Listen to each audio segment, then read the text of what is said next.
Maka munafik orang yang punya dua muka. Munafik ini kan musuh dalam selimut. Di belakang kita dia caci maki kita. Maka demikian rupa watak orang munafik Allah benci betul. Orang-orang munafik di dasar jurang neraka yang paling bawah. Keraknya neraka. Yang merusak akhlak kepada Allah. Sebab munafik sangat berbahaya. Membahayakan umat, membahayakan agama. Menyembah batu, menyembah patung, menyembah berhala yang mereka buat sesuai dengan kekayaannya masing-masing. 360 berhala di sekeliling Ka'bah merupakan bukti nyata dari sesembahan mereka. Yang kaya membuat berhala dari emas lalu disembah. Yang setengah kaya bikin patung dari perak lalu disembah. Yang hampir miskin bikin Tuhan dari kayu lalu disembah. Yang miskin benar tepung terigu diadonin lalu dibentuk seperti wujud seseorang kemudian disembah. Dan apabila selesai nyembah perutnya terasa lapar, Tuhannya habis dipretelin. Sepanjang sejarah kemanusiaan cuma masyarakat jahiliyah saja yang sampai makan Tuhan. Sesadis-sadisnya bangsa Indonesia belum pernah sampai makan Tuhan. Maka menghadapi manusia seperti ini, yang pertama dilaksanakan oleh Rasul memperbaiki akhlak mereka kepada Allah. Menanamkan la ilaha illallah, bahwa tidak ada Tuhan yang perlu disembah selain daripada Allah subhanahu wa ta'ala. Ini hakikatnya merupakan inti daripada ajaran Rasul-Rasul terdahulu. Kenapa? Seluruh Rasul bersumber dari satu sumber yang sama, yaitu dari Allah subhanahu wa ta'ala. Maka prinsip ajaran ketuhanan yang mereka bawa tentu saja sama. Nabi Adam mengajarkan la ilaha illallah. Nabi Nuh mengajarkan la ilaha illallah. Cuma tentu sambungannya Nuh Rasulullah. Nabi Ibrahim mengajarkan la ilaha illallah. Ibrahim Rasulullah. Nabi Musa mengajarkan la ilaha illallah. Musa Rasulullah. Bahkan Nabi Isa mengajarkan la ilaha illallah. Isa Rasulullah. Dan Nabi Muhammad mengajarkan la ilaha illallah Muhammadur Rasulullah. Akhlak manusia kepada Allah dengan menanamkan tauhid. Jadi kalau ingin berakhlak yang benar kepada Allah, jaga tauhid, pegang teguh akidah. Saudara-saudara kaum muslimin rahimakumullah. Lawan daripada tauhid adalah kufur. Kufur bisa dua. Bisa kufur iman, bisa kufur nikmat. Kufur itu sifatnya, kafir itu orangnya. Ada orang kufur iman, dan ini merusak akhlak kepada Allah subhanahu wa ta'ala. Kufur iman itu kadang-kadang bentuknya syirik, orangnya disebut musyrik. Kufur iman itu kadang-kadang bentuknya nifaq, orangnya disebut munafik. Kufur iman itu kadang-kadang bentuknya riddah, orangnya disebut murtad. Ini merupakan jenis daripada kufur-kufur iman dan tergelincirnya manusia daripada akhlak kepada Allah subhanahu wa ta'ala. Benar, di zaman sekarang kita tidak menyembah berhala. Memang di zaman sekarang kita tidak menyembah patung. Iya, kita tidak berkeyakinan Tuhan lebih dari satu. Tapi kadang-kadang akhlak kita kepada Allah sering lentur dan luntur. Sering bergoyang dan tergoncang. Sering kena erosi dan polusi. Bahwa kita tidak menyembah Latta, Uzza, Manat dan Hubal seperti masyarakat jahiliyah dahulu. Memang. Tapi Latta zaman sekarang, Uzza zaman sekarang, Manat dan Hubal di zaman sekarang, berhala-berhala di abad kita sekarang ini kadang-kadang bernama harta, kadang-kadang bernama wanita, kadang-kadang bernama tahta, mungkin juga bernama Toyota. Sesuatu yang lebih kita agungkan daripada Allah, menjelmalah dia menjadi berhala-berhala di zaman kita sekarang ini. Manakala kita di kantor sudah lebih takut kepada kepala bagian kita daripada kepada Allah, maka Tuhan kita barangkali adalah kepala bagian kita. Manakala kita sudah lebih takut kepada manusia daripada kepada Allah, bergeserlah akhlak kita kepada Allah, mengagungkan manusia dan menomorduakan Allah. Maka di zaman sekarang akhlak kita kepada Allah sering kena erosi, sering kena polusi. Mungkin karena sulitnya lapangan kerja, tingginya tensi ekonomi, persaingan hidup yang makin tajam, sulitnya mencari lapangan kerja, orang kadang-kadang nekat, sedikit pertimbangan picik, pandangan, mudah melakukan potong kompas, sehingga terjadilah perbuatan-perbuatan yang memelencengkan akhlak kita kepada Allah Subhanahu wa ta'ala. Kadang-kadang terjebak mempercayai selain daripada Allah. Kadang-kadang terjebak di dalam mengagungkan yang selain daripada Allah lebih dari yang seharusnya. Terkenalah akhlak kita kepada Allah jaringan-jaringan erosi dan polusi. Kufur sebagai lawanan daripada tauhid merupakan sifat daripada orang yang tidak berakhlak kepada Allah. Bentuknya pertama bisa syirik. Syirik itu artinya meyakini ada Tuhan lain selain daripada Allah. Itu yang namanya syirik. Jadi percaya Tuhan ada, cuman Tuhannya kelebihan. Itu yang disebut syirik, dan itu merupakan cerminan dari akhlak yang rusak kepada Allah Subhanahu wa ta'ala. Berkeyakinan Tuhan lebih dari satu, berkeyakinan bahwa Tuhan itu beranak atau diperanakkan, atau mengagungkan sesuatu sama dengan Allah, atau menjadikan yang selain Allah sebagai tujuan akhir daripada perjalanan kehidupan ini, maka itu sudah terjebak kita dalam musyrik. Dan syirik satu dosa yang tidak berampun. Bahasa kasarnya, yang namanya syirik itu jenis bapak moyangnya dosa. Saudara-saudara, sebab itu saya pesan, kalau memang terpaksa, biasanya yang tinggal di kota-kota besar itu kalau tidak kepengen dosa kan susah. Kalau terpaksa harus bikin dosa, cari yang kecil-kecil saja. Yang kira-kira taubatnya gampang. Umpamanya pulang sholat Jumat nukar sendal. Umpama. Yaitu jelas dosa. Tapi dosa yang taubatnya agak mudah. Jangan sampai terjebak ke dalam syirik. Menyekutukan Allah. Kalau sudah menyekutukan Allah, Allah dimadu. Murka benar Allah kepada kita. Innallaha la yaghfiru ayyushraka bih wa yaghfiru ma duna dzalika liman yasha. Allah tidak akan memberi ampun kepada orang yang menyekutukannya dengan sesuatu, tapi Allah mau mengampunkan dosa yang selain itu bagi orang yang dikehendakinya.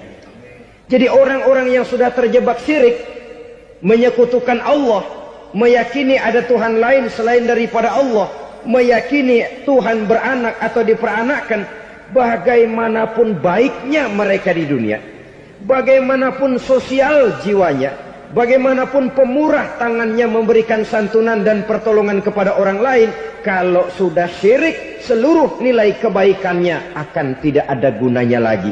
Karena tidak ada tempat nilai kebaikan itu bergantung. Sedangkan kita berbuat baik agar diterima oleh Allah. Kalau Allahnya marah kepada kita, siapa yang akan menerima nilai kebaikan itu sendiri? Ini bentuk yang pertama. Yang nyata-nyata menyembah berhala, syirik. Yang nyata-nyata beriktikad Tuhan lebih dari satu, syirik. Atau yang tersamar. Yang tersamar itu yang sering jadi penyakit kita.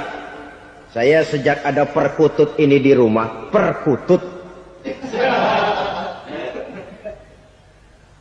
Saudara-saudara, yang merusak akhlak kepada Allah, yang merusak tauhid setelah syirik, bisa juga berbentuk nifak. Nifak itu sifatnya, orang yang punya sifat nifak disebut munafik. Asal katanya dari nafakun. Nafakun itu satu lubang yang punya dua muka, seperti goa, ada tempat masuk, ada tempat keluar. Maka munafik orang yang punya dua muka. Kalau bahasa kita, pandai bermain minyak di atas air. Manis jika berhadapan, balik belakang lain bicara. Sehingga apa yang dinamakan nifak, kata Imam Ali Al-Jurjani dalam kitab ta'rifatnya, izharul imanu bil lisan wa kitmanul kufri bil qalbi. Menyatakan, menampakkan iman dengan lidahnya, tapi menyembunyikan kekafiran dalam hatinya. Dengan kata lain, lidahnya mah iman, hatinya mah kafir. Padahal hati itu yang dilihat, padahal hati itu yang dinilai. Kenapa lidahnya mengaku iman? Ya mungkin karena kepepet, mungkin karena kepentingan, mungkin karena ingin mencari kelemahan orang, lalu dia pura-pura beriman. Tapi sesungguhnya hatinya kufur. Ini merupakan penyakit munafik. Dan terus terang, menghadapi orang munafik jauh lebih berat daripada menghadapi orang kafir. Kenapa? Munafik ini kan musuh dalam selimut. Mau dibilang musuh nyata-nyata, apalagi di zaman Rasul ya, ketika periode Madinah, berat sekali menghadapi orang munafik. Mau dibilang kafir, kalau ketemu assalamualaikumnya medok juga. Mau dibilang mukmin, di belakang ngegerundel, nyari-nyari penyakit, nyari-nyari lantaran, mencari-cari gara-gara. Kalau kafir jelas kafirnya, kalau musyrik jelas musyriknya. Tapi munafik, di depan kita dia mengaku beriman, di belakang kita dia caci maki kita. Maka demikian rupa watak orang munafik, Allah benci betul. Sampai dalam Quran orang munafik itu divonis innal munafikin fid darkil asfal minan nar. Orang-orang munafik di dasar jurang neraka yang paling bawah, keraknya neraka. Saudara-saudara kaum muslimin rahimakumullah. Sebab munafik sangat berbahaya. Membahayakan umat, membahayakan agama. Di depan kita mereka ngaku pura-pura beriman. Kalau pidato luar biasa, memuji agama setinggi langit, menampakkan seolah-olah dia orang yang dekat dengan agama. Saudara-saudara, agama penting, agama mutlak. Tapi yang ngomong begitu agamanya apa? Remeng-remeng. Cuma sekedar lipstick, cuma sekedar dekorasi, cuma sekedar kamuflase buat ngibuli orang lain. Dia mengaku beragama, mengatakan agama mutlak, menganggap agama penting, seolah-olah memperhatikan benar tentang tatanan kehidupan beragama, tapi sebenarnya di hatinya tidak lebih berkecamuk penyakit-penyakit kufur. Maka sifat munafik ini termasuk menodai tauhid. Artinya merusak akhlak kita kepada Allah Subhanahu wa ta'ala. Sifat yang ketiga yang juga merusak akhlak kita kepada Allah dinamakan riddah. Riddah itu sifatnya, orang yang punya sifat riddah disebut murtad. Murtad keluar dari Islam. Keluar dari Islam tentu tadinya di dalam Islam. Oleh satu perbuatan dia bisa menjadi murtad. Misalnya tadinya dia iman benar kepada Allah, tapi melarat. Kadang-kadang sehari masak, 3 hari libur. Akhirnya oleh kesulitan ekonomi dia tidak kuat. Ada yang menawarkan kebaikan, dibawain supermi, dibawain obat-obatan, diberikan beras. Goyah imannya. Keluar dia dari Islam, ikut agama orang yang memberikan pertolongan kepadanya, memilih kesenangan sebentar dengan mengorbankan kebahagiaan yang kekal, maka orang semacam itu riddah sifatnya, murtad orangnya, keluar dari Islam. Dan yang menyebabkan kita murtad bukan cuma orang nyata-nyata memproklamirkan diri keluar dari Islam tapi lalu mengikuti agama orang lain, bukan cuma itu. Mengakui ada Rasul lagi sesudah Nabi Muhammad bisa menyebabkan kita murtad. Mengingkari nikmat Allah bisa menyebabkan kita murtad. Meyakini semua agama benar bisa menyebabkan orang menjadi murtad. Meragukan kesempurnaan dan kelengkapan Al-Quran bisa menyebabkan orang jadi murtad. Mengingkari sunnah bisa menyebabkan orang menjadi murtad. Banyak hal-hal yang bisa mendatangkan penyakit riddah dan membuat pelakunya menjadi murtad. Dan ini menodai akhlak kita kepada Allah Subhanahu wa ta'ala. Itu tadi kufur iman, saudara-saudara. Nyata-nyata mengingkari Allah, baik dalam bentuk syirik, nifak, ataupun riddah.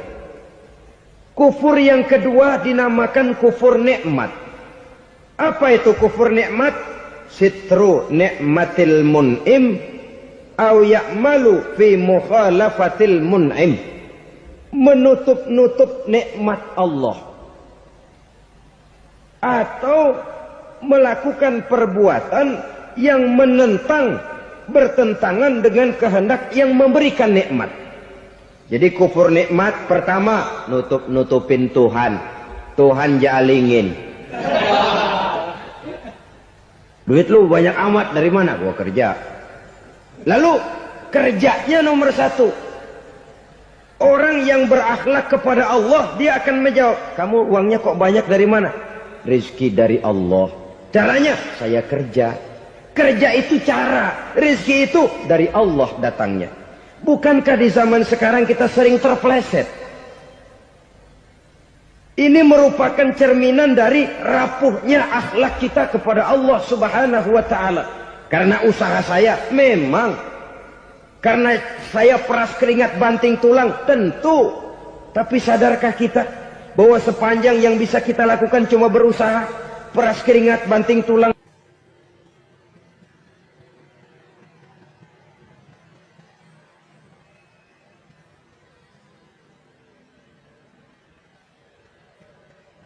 Soal rizki, soal jodoh, soal maut, kitakah yang mengatur? Kitakah yang menentukan? Subhanallah. Manusia sungguh tidak berdaya menghadapi tiga hal paling pokok ini. Rezeki, kita cuma bekerja. Kitakah yang menentukan? Tidak. Kita berusaha saja, rezeki belum pasti dapat. Apalagi kalau kita tidak berusaha. Jangan terjebak dalam fatalisme. Belum perang udah nyerah. Emang dasar rezeki datangnya dari Tuhan, gak usah kerja, dan ntar juga kalau dia datang. Dari mana datangnya? Kerja saja belum tentu dapat rezeki, apalagi kalau tidak kerja. Yang jelas usaha perlu kepastian, itu urusan Allah. Ini akhlak kepada Allah Subhanahu wa ta'ala. Jodoh juga begitu. Kita berusaha, kita berupaya, Allah menghendaki lain, lain jadinya. Maut juga begitu. Siapa sih yang pengen ngadepi maut? Siapa sih yang pengen mati?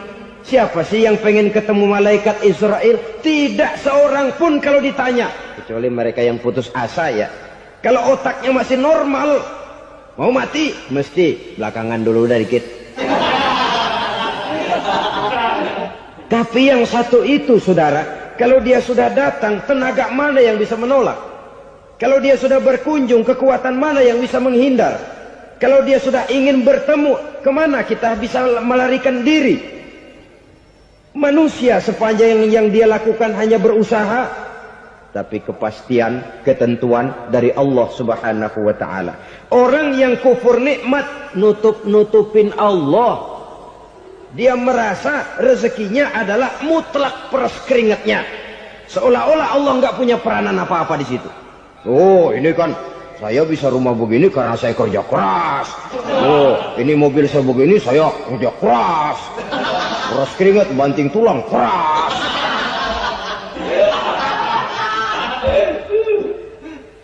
Saudara-saudara kaum muslimin rahimahkumullah. Jadi menutup-nutupi Allah. Akibatnya nanti kalau dia berhasil, Allah ketutupan. Kalau dia gagal, orang lain dicaci maki, dicari kambing hitam. Kalau kambing hitam kan mahal. Karena orang sering cari-cari kambing hitam. Jarang orang mau jujur kalau bertemu kesulitan lalu mencari sebab pada dirinya sendiri. Yang paling enak ya nyalain orang. Lo begitu. Orang lain yang paling enak kita salahin. Au ya'malu fi mukhalafatil mun'im, atau dia melakukan sesuatu yang tidak sesuai dengan kehendak yang memberikannya nikmat. Diberikan kita tangan, mulut sih nggak berhenti. Terima kasih Tuhan, alhamdulillah saya dikasih tangan. Cuma nih tangan enteng mat nabokin orang mulu. Itu sudah mukhalafatul mun'im, bertentangan dengan kehendak yang memberikan nikmat. Diberikan harta, mulutnya mah basah. Terima kasih Tuhan, alhamdulillah dikasih harta. Tapi pelitnya minta ampun. Kikir, koret, medit. Ini juga termasuk kufur nikmat, mempergunakan suatu nikmat bertentangan dengan kehendak daripada yang memberikan nikmat itu sendiri. Saudara-saudara kaum muslimin rahimakumullah. Oleh karenanya kufur iman memang lebih bahaya daripada kufur nikmat. Tapi jangan lupa, kufur nikmat bisa menyeret orang kepada kufur iman.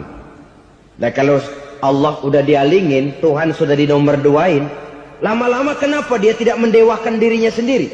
Mendewakan pangkatnya, mendewa-dewakan otaknya, mendewa-dewakan kemampuannya. Pada awalnya dia memang cuma kufur nikmat, tapi lambat laun kalau ini tidak diobati, secara pasti orang akan mengarah kepada kufur iman. Bisa berbentuk syirik, bisa berbentuk nifak, bisa berbentuk riddah. Saudara-saudara, oleh karena itu menjaga akhlak kepada Allah mutlak penting. Sebab apa? Kita tidak berakhlak kepada manusia saja, kita dikucilkan dari pergaulan. Kalau kita tidak berakhlak kepada Allah, dikucilkan oleh Allah. Hadis qudsi menyatakan, man lam yashkur ala na'ma'i wa lam yasbir ala bala'i falyakhruj min tahtis sama'i falyatlub rabban siwaya. Kata Allah, siapa orang yang tidak mau bersyukur terhadap nikmat yang aku berikan kepadanya dan tidak mau sabar terhadap ujian yang aku berikan kepadanya, falyakhruj min tahtis sama'i, persilahkan saja keluar dari kolong langitku. Waliyatlub rabban siwaya, tolong cari Tuhan lain selain daripada aku. Murka Allah, diusir, cuman gak kedengeran aja. Siapa yang tidak mau syukur terhadap nikmatku, siapa yang tidak mau sabar terhadap ujian yang aku berikan kepadanya, persilahkan keluar dari kolong langitku ini, cari Tuhan lain selain aku. Langit Tuhan yang punya, Tuhan kita lawan, diusir dari kolong langit, mau pindah ke kolong mana?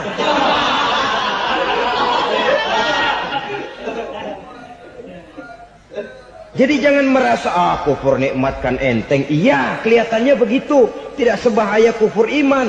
Tapi kufur nikmat ini merupakan anak tangga yang kalau kita sudah mulai naik, kita akan naik terus sampai kepada tingkat di mana kita mengalami kufur iman. Kalau sudah ke sana, maka akhlak kita kepada Allah terkenalah erosi, terkena polusi, hancur akhlak kepada Allah. Dan itulah sumber kesengsaraan abadi. Kalau cuma kita tidak berakhlak kepada manusia, barangkali resikonya cuma kehidupan di dunia ini. Mungkin juga ada kehidupan akhirat. Tapi kalau sudah tidak berakhlak kepada Allah, dunia akhirat kita rugi dan celaka. Maka pada kesempatan ini saya mengajak, marilah jaga baik-baik akhlak kita kepada Allah. Satu kali kita bertauhid, sampai mati kita bertauhid. Satu kali la ilaha illallah, jangan tergelincir lagi kita keluar daripada kalimat itu. Satu kali kita bertuhankan Allah, jangan bertuhan yang lain selain daripada Allah. Jangan sekutukan Allah, jangan samakan Allah dengan sesuatu, jangan mengangkat yang lain sama agungnya dengan Allah.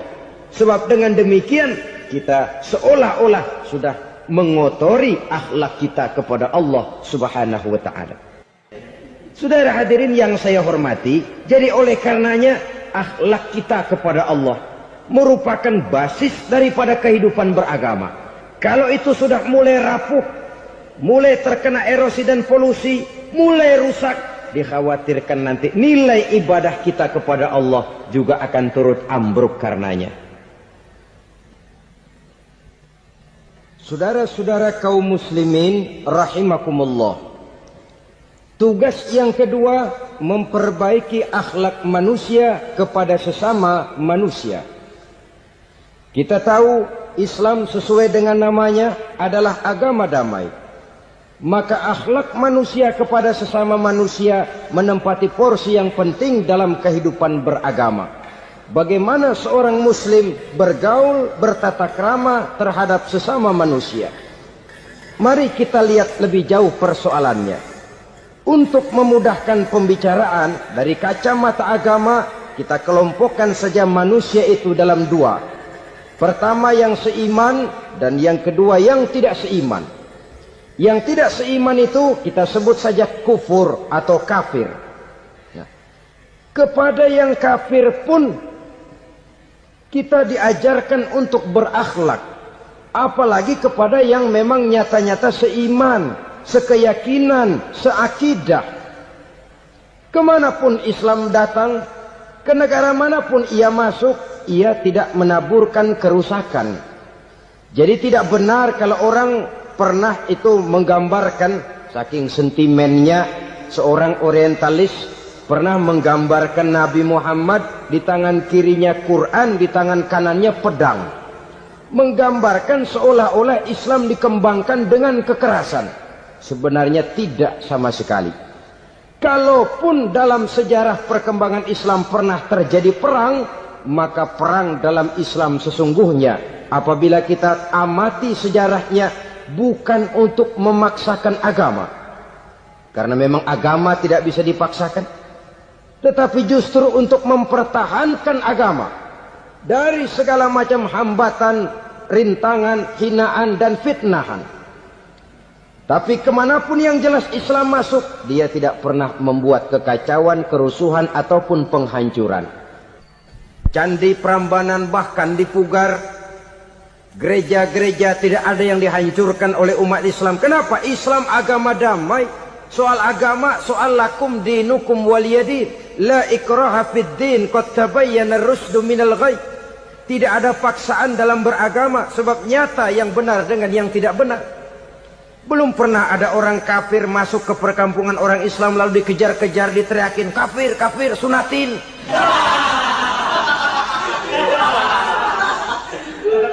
Belum pernah. Kenapa? Islam menghormati orang lain agama. Nah, yang kafir ini macam-macam saudara. Ada kafir harbi. Nah, ini kafir kerok. Ini kafir yang nyata-nyata memproklamirkan permusuhan kepada umat Islam. Nyata-nyata mengganggu ketenangan umat Islam. Kafir yang seperti ini yang boleh diperangi. Misalnya kita mau sembahyang Jumat dijagain, nggak boleh sembahyang Jumat, getok palanya. Kafir harbi artinya tantangan perang datang dari mereka, bukan kita yang mulai, mereka yang buka front.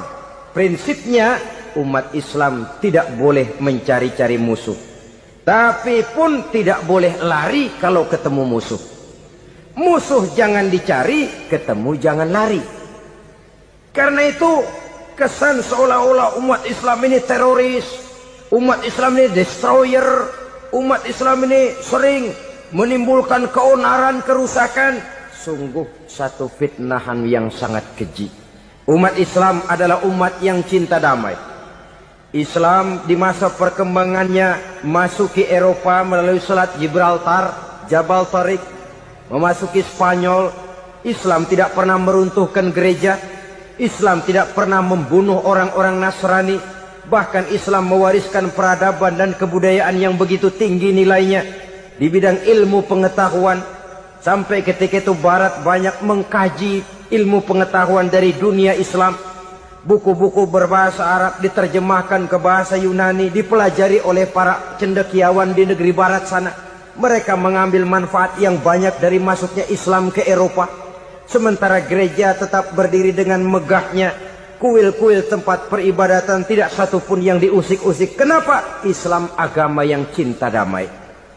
Asal dia tidak diganggu, asal kehormatannya tidak dihinakan. Jadi kafir harbi, kafir yang nyata-nyata nantang perang, ngajak berkelahi, itu kafir yang nyari penyakit. Kafir harbi ini boleh diperangi dengan catatan mereka yang memang mulai. Yang kedua, kafir zimmi. Kafir zimmi, kafir yang hidup di tengah mayoritas muslim, tapi mereka mau hidup dengan aman, damai, tenang. Mereka wajib dilindungi. Bahkan Nabi pernah memberikan satu jaminan, man aza zimmiyan faqad azani. Siapa yang mengganggu orang kafir zimmi sama saja dengan mengganggu saya. Kehormatannya dijaga, harta bendanya dilindungi, anak istrinya pun dilindungi. Dan ini jadi kenyataan. Saudara bisa lihat di negara-negara yang mayoritas penduduknya beragama Islam, orang-orang kafir di luar Islam hidup dengan tenang, aman, damai. Di Saudi Arabia, di luar tanah haram, di luar Mekah dan Madinah, banyak orang-orang kafir mencari nafkah. Mereka tenang, aman, dilindungi undang-undang. Begitu di Mesir, begitu di negara Indonesia yang berdasarkan Pancasila ini. Kehidupan beragama menimbulkan gairah, rukun, tenang, aman, damai, sepanjang tidak saling ganggu, tidak saling usik, menghargai orang yang sudah beragama, tidak menjadikan penganut suatu agama sebagai sasaran dari dakwah agama lainnya. Saudara-saudara kaum muslimin rahimakumullah. Jadi memang oleh Al-Quran kita dianjurkan asidda 'alal kuffar ruhama bainahum. Tegas kepada orang kafir, kasih sayang kepada sesama muslim. Tapi tegas bukanlah berarti marah-marahan, bukan berarti musuh-musuhan, bukan ngajaki perang. Tegas dalam arti punya garis tentang kehidupan beragama, lakum dinukum waliyadin. Soal kehidupan sosial, mari kerjasama. Bangun jalan, ayo rame-rame. Siskamling, mari bebarengan. Bikin puskesmas, mari sama-sama. Tapi kalau sudah soal agama, itu tidak perlu ada toleransi agama. Yang perlu toleransi antar umat beragama. Kalau umatnya mau kerjasama silakan, tapi tidak menyangkut soal ibadah. Jangan kerjasama di bidang ibadah. Itu kerjasama yang salah pasang, saudara-saudara. Sehingga dengan demikian toleransi adalah menyangkut kehidupan antar umat beragama. Sedangkan agama sendiri punya kapling yang nyata. Sehingga dengan demikian tegas kepada orang kafir dalam arti kita punya satu kepribadian. Tidak ngambang. Enggak, lalu kalau ditanya orang, sebenarnya agama lu apa sih? Gua mah gimana musimnya aja. Agama pakai musim kayak rambutan. Akhirnya ya begitu, musim-musiman. Ke masjid kelihatan, ke gereja hayo, ke candi nongol, ke apa? Bingung malaikat bagaimana nyatetnya nih bocah ini. Di mana aja ada. Kita punya satu kepribadian. Saya muslim dan garis saya ini, lakum dinukum waliyadin. Bagi Tuhan persilakan agama Tuhan, bagi kami agama kami. Kami hormati Tuhan, Tuhan hormat kepada kami. Tapi soal agama, kaplingnya jelas. Kerjasama, mari urusan muamalah, bidang sosial. Yuk kita siskamling sama-sama dengan orang lain agama. Mari jaga kerukunan, kesatuan, persatuan, kekompakan. Perbaiki jalan yang rusak, mari sama-sama. Mendandani jembatan yang runtuh, mari sama-sama. Tapi sembahyang, kaplingnya lain-lain. Sebab Nabi juga dulu pernah ditawarkan begitu loh sama kafir jahiliyah dulu, Quraisy itu. Sudah Muhammad, sekarang begini saja, kita join aja daripada marah-marahan. Hari ini saya menyembah Tuhanmu Allah. Besok gantian kamu menyembah Tuhan kita Latta, Uzza, Manat dan Hubal.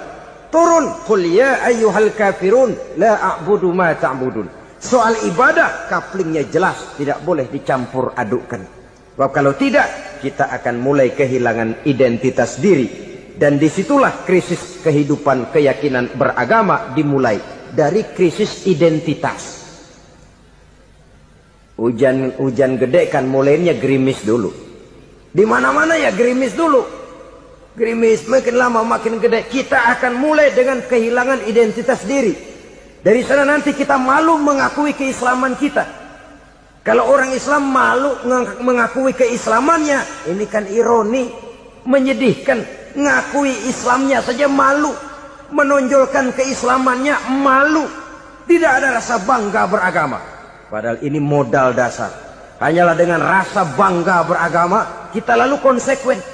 Bukan bangga yang tidak konsekuen. Wah, pokoknya kan gua kan Islam. Agama yang paling benar. Tapi hidupnya sendiri jauh dari tuntunan Islam. Itu bangga yang tidak beralasan. Bangga yang tidak perlu dibanggakan sebenarnya. Kebanggaan yang membuat kita konsekuen dan dekat dengan kehidupan beragama. Jadi dengan demikian saudara-saudara, kepada non-muslim kita juga harus berakhlak. Bukankah ini sudah dicontohkan oleh Rasul? Bagaimana beliau disambiti orang di Taif, yang menyambiti malah didoakan. Bagaimana Suraqah mau membunuh beliau, malah Suraqah didoakan. Bagaimana Abu Jahal dan Abu Lahab saking mangkalnya.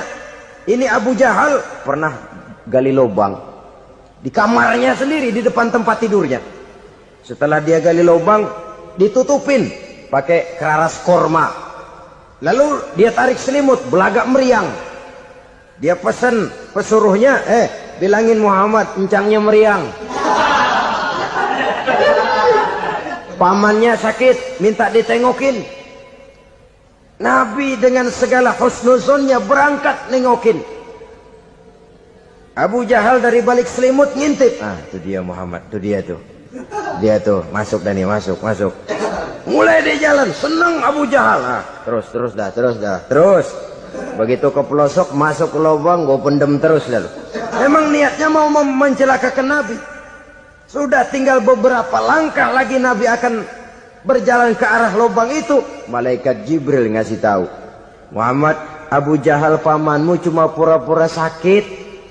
Di depan tempat tidur itu ada lubang sudah dia gali untuk menjerumuskan kamu. Sudah balik pulang. Balik badan Nabi. Sudah hampir mau melangkah, kakinya malah muter pulang. Abu Jahal yang ngelihat Nabi sudah hampir jatuh nggak jadi, balik pulang. Lupa kalau lagi sakit. Udah Muhammad buruan sini. Ke pintu dia kejar. Dia lupa sama lubang yang dia gali. Begitu dia kejar, dia yang ke pelosok masuk ke dalamnya. Sejak saat itu ada pepatah, man hafara hufratan waqa'a fiha. Siapa yang suka nggali lubang, dia sendiri bakal terpelosok ke dalamnya. Jatuh dia ke lubang yang dia gali. Padahal ya paling banter 2 atau 3 meter paling dalam. Dari dalam lubang itu dia teriak-teriak, Muhammad, tolongin, pamanmu kecebur. Kasih tahu Muhammad, kasih tahu, datang lagi lah pesuruhnya. Muhammad, pamanmu Abu Jahal kecebur, minta tolong diangkatin. Sudah diulur tambang, habis sambung lagi, nggak bisa sampai. Masa iya, cuma kamu yang bisa nolong. Apa yang dilakukan Nabi? Balik mau nolongin. Akhlak. Kita kalau ada orang gali lubang buat nyeburin kita, dia sendiri yang kecebur. Gorok gua kagak lemin loh. Mati sekalian dah. Nabi mah enggak, balik nolongin tuh Abu Jahal. Kenapa paman kecebur? Iya Muhammad, tolong, tambang udah diulur-ulur, sambung-sambung nggak sampai. Aduh kasihan paman, nih pegang tangan saya. Nabi cuma ulurin tangan, nyampe dipegang oleh Abu Jahal. Diangkat ke atas. Nyampe atas, apa kata Abu Jahal? Tambang bergulung-gulung nggak nyampe, kamu cuma pakai tangan doang kok bisa Muhammad, hebat banget sihirmu. Mukjizat dia bilang sihir, udah ditolongin nyelak lagi, kan yang enak kita injak palanya. Orang dulu bilang wah katanya nolongin anjing kejepit. Udah selesai ditolongin malah yang nolong digigit. Saudara hadirin yang saya hormati, kepada orang-orang kafir kita harus berakhlak, menghormati mereka, tidak memaksakan satu keyakinan dalam batas-batas yang ditolerir oleh agama, yaitu pada masalah-masalah sosial dan muamalah. Itu kepada non-muslim, apalagi kepada sesama muslim. Baik akhlak kepada orang tua, akhlak kepada guru, akhlak kepada jiran atau tetangga, itu semua termasuk dalam akhlak kepada sesama manusia. Akhlak kita kepada orang tua, kadang-kadang kita orang timur ini ketularan orang barat. Engkongnya dianggap CS. Salaman main kedet aja, halo kong. Engkongnya berhalo di bengong. Saudara-saudara kaum muslimin rahimakumullah, akhlak yang tua kepada yang muda, akhlak yang muda kepada yang tua, kepada jiran dan tetangga, kepada sanak famili dan handai tolan, pendeknya kepada sesama muslim. Tetangga ada haknya, ada hak tetangga yang kalau kita berakhlak itu harus dipenuhi. Contoh kecil, kalau saya beli radio, itu saya dong boleh berpikir, ini radio saya beli pakai uang saya setel di rumah saya, sekeras-kerasnya ada apa sama orang lain? Radio gua, yang beli gua pakai duit gua, gue setel di rumah gue, ada urusan apa sama orang lain? Itu kalau menurut saya. Tapi tetangga sebelah saya kan bisa juga ngomong begitu. Mata gue, yang ngantuk gue tidur di rumah gue, kenapa suara radio lu masuk kemari? Ketika itulah lalu kebebasan saya nyetel radio dibatasi oleh kebebasan tetangga saya yang mau tidur. Ini sudah akhlak namanya. Umpamanya lagi ada Nabi ajarkan, iza tobakhta maraqatan fa'aktsir ma'aha wa ta'ahad jiranaka. Kalau kamu masak sayur, banyakin kuahnya, bagiin tetangga kamu. Bukan bagiannya itu yang jadi soal, tapi akhlak kepada tetangga. Udah tahu tetangganya kelaparan, diseksa, goreng ikan asin, se-RW baunya ngayap, kembang kempis orang nungguin.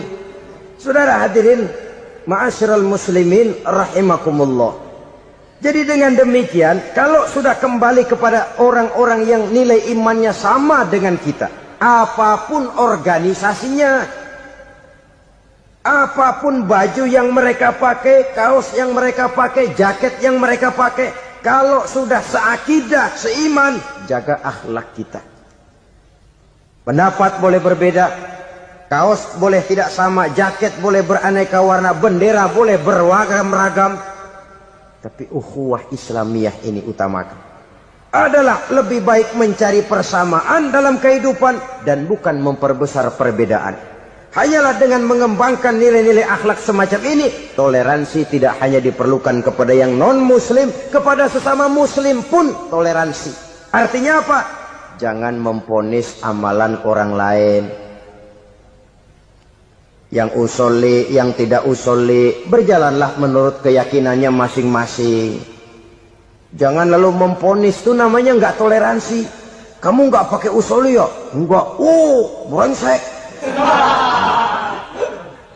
Kamu pakai usoli ya? Iya. Bid'ah. Lah dua-duanya kagak yang benar. Kalau yang sembahyang kagak benar, bagaimana yang kagak sembahyang? Apa itu yang benar? Toleransi, setuju dengan perbedaan pendapat, jangan memponis amalan orang lain. Karena kita hanya beramal, hak menerima adalah Allah Subhanahu wa ta'ala. Jangan sebentar-bentar mencap bid'ah dolalah, finnar, neraka. Kayaknya neraka kapling orang tuanya kali. Gampang bener masukin orang ke neraka. Kita kadang-kadang bisa toleransi dengan orang luar, tapi kepada sesama muslim toleransi tidak sanggup kita adakan. Mengklaim merasa kita yang benar, orang lain salah semua, itu tidak toleransi namanya. Mentang-mentang jadi ustadz, nih satu-satunya ustadz di sini ya, Semuanya mesti ngaji kemari. Kalau nggak ngaji kemari Islamnya kurang tapi bener. Toleransi.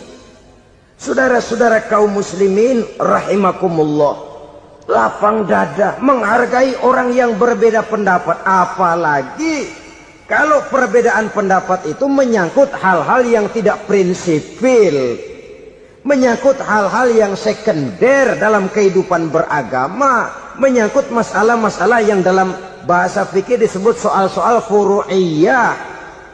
Tidak usah menyebabkan kita bersih tegang. Kepala sama hitam pendapat boleh berbeda dan halal. Bahkan Nabi mengatakan ikhtilafu ummati rahmatun. Perbedaan pendapat di kalangan umatku bahkan menjadi rahmah. Sepanjang perbedaan pendapat itu diiringi dengan rasa toleransi. Tapi kalau sudah main baku hantam, main klaim, memponis orang lain, akhirnya timbullah keretakan.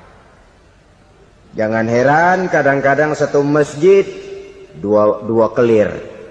Ya soal kelir boleh kelar-kelir.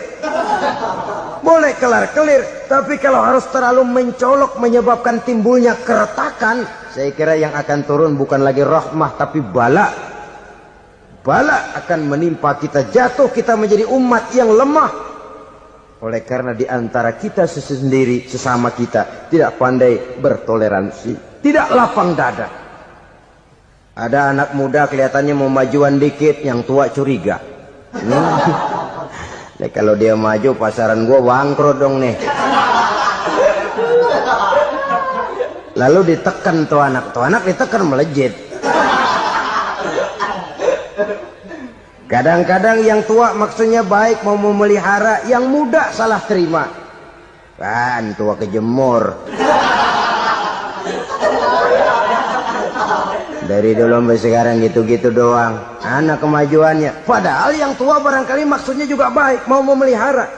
Sebenarnya kalau kita bisa mencoba mencari titik temu dengan alur komunikasi, tidak merasa diri yang paling benar, tapi toleransi, boyak menerima pendapat orang lain, setidaknya mau mendengar omongan orang.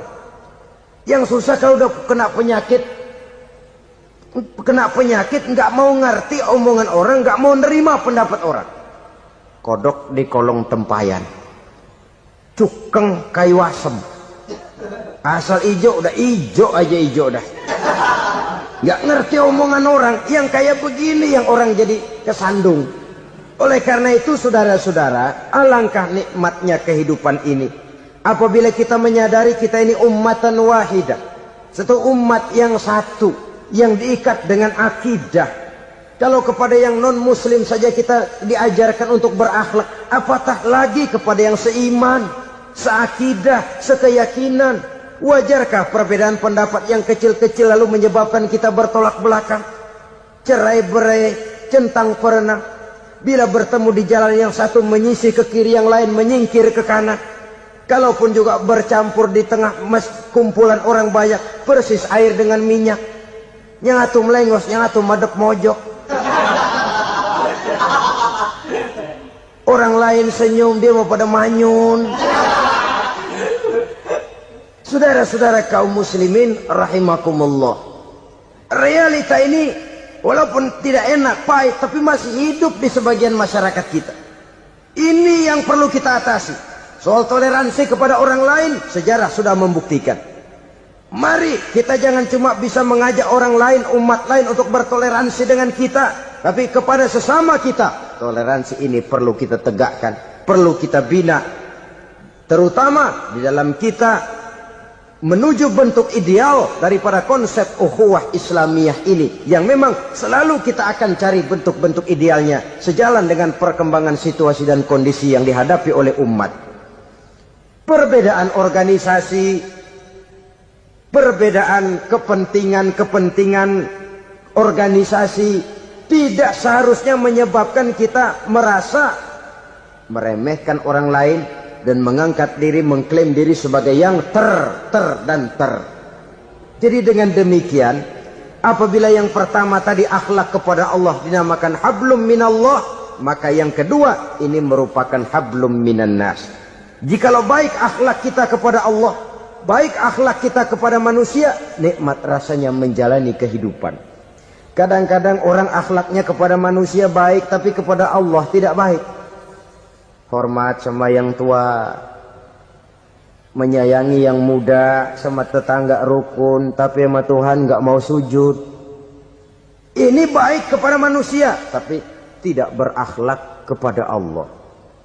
Atau sebaliknya, sujudnya sama Allah mah tekun, bener, khusyuk, bahasanya juga fasih, luar biasa. Tapi sama manusia sombong, takabur, ujub, merasanya dia doang yang paling benar.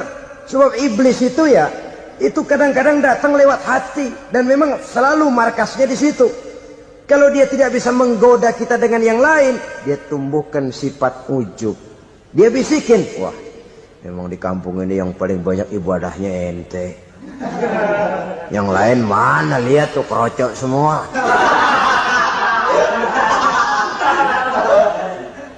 Lalu di hati orang itu tertanam sifat iya ya. Nah, tatkala iya ya, dia sudah terkena serangan iblis. Akhirnya apa? Orang lain diremehin. Asalnya kagak mau sembahyang ya diajak salaman udah najis aja dah. Ketemu juga mukanya ditekuk 4. Akhirnya bukan ngajak malah ngenyek, ngina. Lah orang dihina makin jauh, makin tidak tersentuh. Bukan cara itu yang diajarkan oleh Rasul. Bahwa orang tidak mau sholat, tugas kita mengajak. Soal dia tidak sholat, itu dosa dia kepada Allah. Saudara-saudara kaum muslimin, ujub disuntikkan oleh iblis ke dalam hati kita. Sujudnya kepada Allah benar, tapi akhlaknya kepada sesama manusia merasa paling benar sendirian, merasa orang lain salah semua. Pokoknya kalau di luar lingkungannya udah kagak bener aja udah bahaya. Saudara-saudara, ini juga penyakit yang disuntikkan oleh iblis. Sebab iblis itu tipu dayanya luar biasa, strateginya lihai. Makin tinggi kualitas iman, ya makin berat upaya iblis untuk menjerumuskan kita. Karenanya saya mengajak, marilah kita bertoleransi. Baik kepada non-muslim, lebih-lebih lagi kepada sesama muslim yang kebetulan berbeda baju, berbeda kaos, berbeda organisasi, lain bendera yang dibawanya.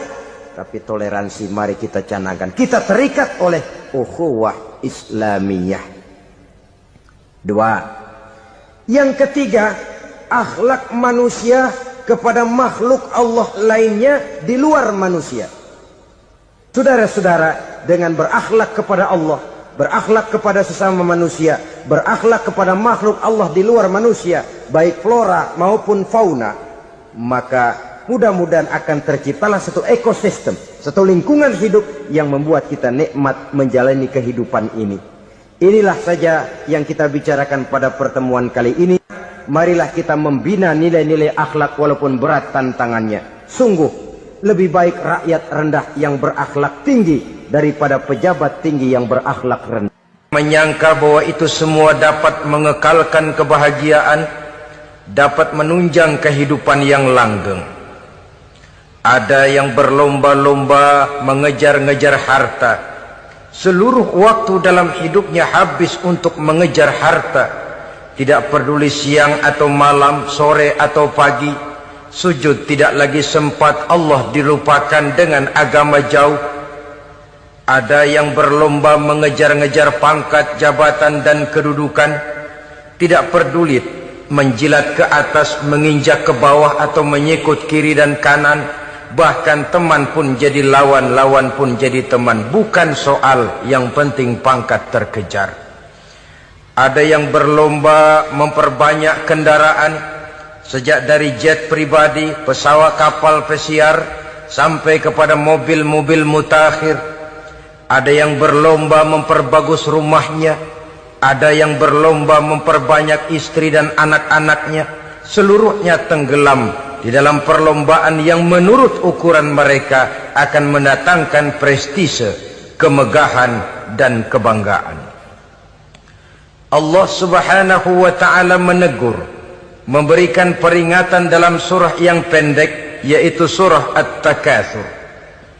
Alhaakumut takatsur hatta zurtumul maqabir kalla sawfa ta'lamun. Alhaakum ay syaghalakum an ta'ati rabbikum. Kamu telah lalai daripada taat kepada Tuhanmu, dan yang menyebabkan kamu lalai itu tidak lain at-takatsur. At-takatsur artinya at-tabahi bi kathrati mata'id dunya, bermegah-megah dengan memperbanyak kesenangan hidup duniawi. Dengan kata lain, berlomba-lomba mengejar kemegahan duniawi telah menyebabkan kamu lalai daripada mengingat, daripada taat kepada Allah Subhanahu wa ta'ala. Apabila orang cenderung materialistis, seluruh kegiatan hidup dikerahkan untuk berlomba memperbanyak materi, apa namanya harta benda, apa namanya rumah, apa namanya pangkat dan jabatan, maka dikala itu seseorang akan sangat mudah lalai daripada taat kepada Allah Subhanahu wa ta'ala. Hilanglah kesadaran bahwa sesungguhnya apapun yang kita miliki dalam kehidupan dunia ini tidak lain hanya barang titipan sementara. Kita cari, kita kejar, tapi setelah kita dapatkan, jangan dia dijadikan tujuan. Jadikanlah dia sebagai alat. Apabila harta benda duniawi sudah dijadikan sebagai tujuan daripada kehidupan, maka sesungguhnya kita sudah terseret dalam satu siklus, satu lingkaran setan yang tidak akan pernah berujung. Sebab manusia dalam berhadapan dengan materi duniawi tidak akan pernah mengenal kata cukup, tidak akan pernah mengenal kata puas, dan tidak akan pernah bertemu dengan titik.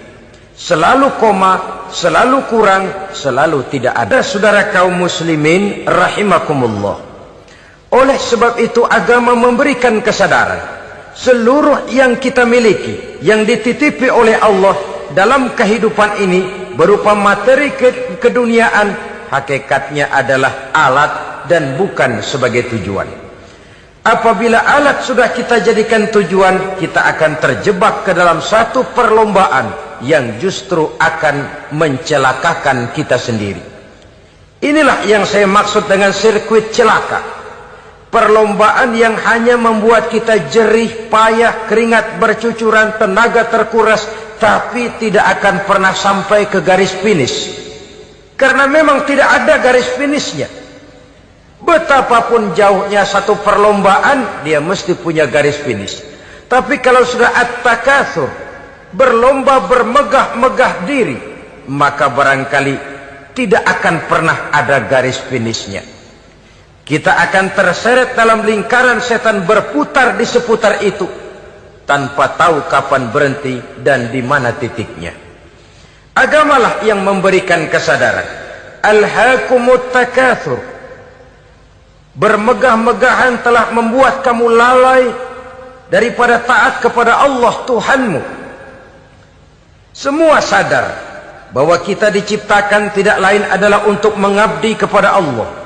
Nilai pengabdian ini sering lentur, nilai pengabdian ini sering luntur, manakala kita sudah berlomba-lomba bermegah-megah dengan materi kehidupan dunia.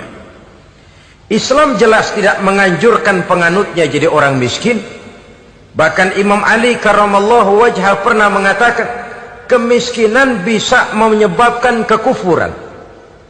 Ayat yang pertama turun juga kita tahu, Iqra, baca olehmu.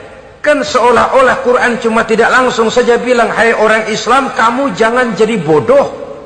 Kebodohan menimbulkan kemiskinan, kemiskinan mendekatkan kita kepada kekufuran. Jadi miskin sama kufur tetangga. Artinya dalam kondisi miskin, kemudi hati itu mudah terombang-ambing. Oleh sebab itu sering kemiskinan umat Islam ini dimanfaatkan oleh orang-orang lain untuk menyebarkan agamanya. Padahal agama adalah soal keyakinan. yang tidak mungkin ditunjang dengan supermi, ditunjang dengan beras, pakaian, obat-obatan, beasiswa. Agama adalah soal keyakinan. Keyakinan adalah soal kebenaran, dan kebenaran itu adalah milik bersama. Tujuan diciptakannya manusia tidak lain adalah untuk melaksanakan ibadah. Kalau orang tenggelam dalam perlombaan memperbanyak harta, mempertinggi kedudukan, memperindah segala macam yang sifatnya duniawi, biasanya itu akan membuat dia lalai dari taatnya kepada Allah Azza wa Jalla. Kadang bukan hanya lalai daripada taat, juga sering terjebak kepada maksiat. Karena kalau pola pandang dan tolok ukur sudah benda duniawi semata-mata, sangat tidak mustahil orang lalu terjebak ke dalam prinsip menghalalkan segala cara. Asal sudah tujuan tercapai, cara apapun halal. Akhirat nomor 18.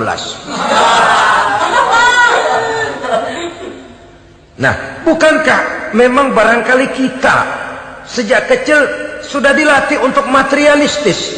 Umpamanya kita hanya sering dilatih untuk takut kepada yang konkret-konkret saja, takut kepada yang nyata-nyata saja. Seorang ibu kalau menakuti anaknya, aduh nak, kenapa ini kau kerjakan? Kalau bapakmu tahu, waduh, habis kamu. Nah, kita lihat, kalau bapakmu tahu, kalau polisi tahu, kalau hansip tahu, kalau satpam tahu. Tapi jarang seorang ibu menanamkan kepada anak, nak, kenapa ini yang kau lakukan, nak? Bukankah kau tahu Allah lihat, Allah tahu, Allah dengar, Allah, nak? Diajarkan takut kepada yang gaib. Karena kalau takut dia kepada polisi, dia pasti bisa cari tempat lain dong yang polisi kagak lihat. Kalau takut dia kepada satpam, minggir dong ke tempat yang kira-kira satpam nggak lihat. Tapi kalau sudah takut itu terpulang kepada Allah, kepada yang gaib, tidak sejengkal tanah pun yang terhalang dari pengetahuan Allah. Tapi itulah salahnya kita. Sejak kecil anak-anak sudah kita latih untuk takut hanya kepada yang konkret-konkret saja. Akibatnya sampai dia besar melembaga dalam kehidupannya. Dia nyolong, kata temannya, kamu nyolong ya? Iya. Kok nyolong sih? Emang? Kenapa nyolong? Biarin.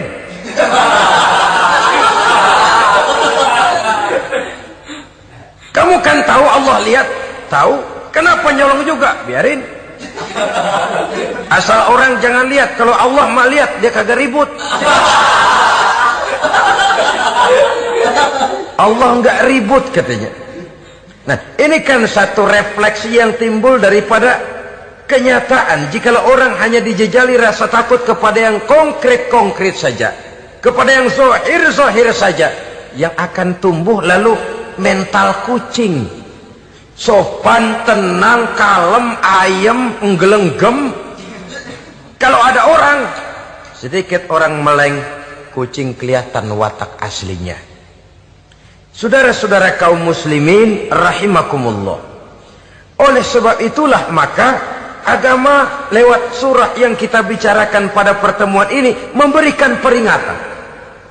Kala, jangan begitu dong. Kamu boleh mencari dunia, silahkan cari harta yang banyak, cari pangkat yang tinggi, tapi jangan itu membuat kamu lalai daripada taat terhadap Allah Subhanahu wa ta'ala. Jangan karena keinginan mendapat harta yang sebanyak-banyaknya lalu melakukan segala macam cara asal tujuan tercapai. Itu sudah membuat kita lalai. Jangan karena ingin mengejar kedudukan yang tinggi lalu jilat atas injak bawah, nggak mempan jilat, dukun dipakai.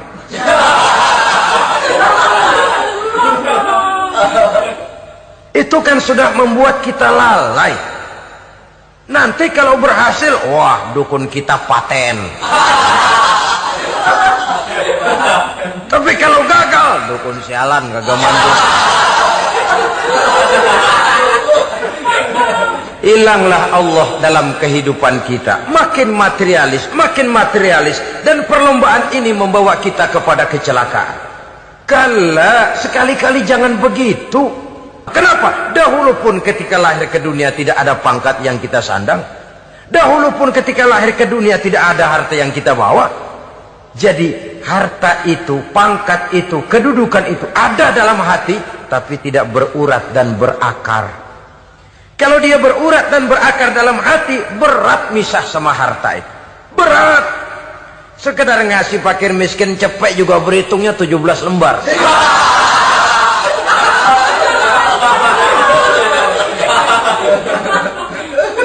Dengar di kantornya mau ada mutasi, pindah dia dari tempat basah ke tempat kering, baru berita burung udah meriang duluan. Ini nanti bagaimana, itu nanti bagaimana, ini nanti bagaimana. Kan tidak jarang orang yang kena apa istilah kerennya zaman sekarang itu post power syndrome. Post power syndrome ini pernah dianalisa oleh Nabi, kata beliau, irhamu salasatan minan nas. Sayangilah 3 macam manusia. Siapa mereka? Pertama, azizan zallat, orang terhormat yang jatuh hina. Ini yang sering terkena post power syndrome. Biasa kemana-mana dikawal, dihormati, datang ke tempat ini protokol siap, ini serba diatur, semua serba beres. Begitu jabatan selesai atau pensiun, habis orang gak indah-indah. Dia lihat orang diemin aja, orang diemin, orang tonton. Ini kalau nggak kuat mentalnya, itu kena post power syndrome. Akibatnya ya bisa jantungan, bisa lever, bisa darah tinggi. Ya penyakit-penyakit yang zaman dulu kita nggak kenal. Ini kan makin banyak dokter, makin maju ilmu kedokteran, makin aneh penyakit. Saudara hadirin yang saya hormati, post power syndrome kena apa yang dinamakan frozen emotional attitude. Tidak kuat menghadapi kenyataan. Azizan zalla, orang terhormat yang jatuh hina, itu sangat perlu dikasihani. Yang kedua, ghaniyan qad iftaqara, orang kaya jatuh miskin. Ini juga sama. Biasa hidup apa ada, serba ada, lalu harus hidup apa adanya. Ini kalau kurang-kurang kuat benar-benar memble ini.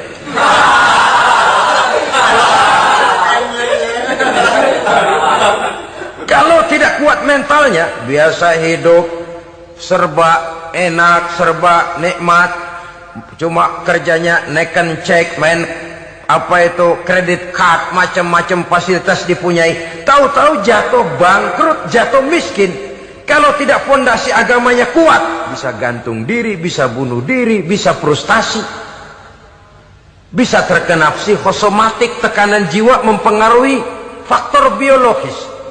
Timbullah tekanan, terjadilah penyakit aneh-aneh. Al-ghaniyan qad iftaqara, orang kaya jatuh miskin, itu perlu dikasihani. Yang ketiga, wa faqihan yal'abu bihil juhal, ahli fikih tapi dipermainkan oleh orang-orang bodoh. Hanya kebetulan orang bodoh itu punya kekuasaan. Hukum bisa dipesan.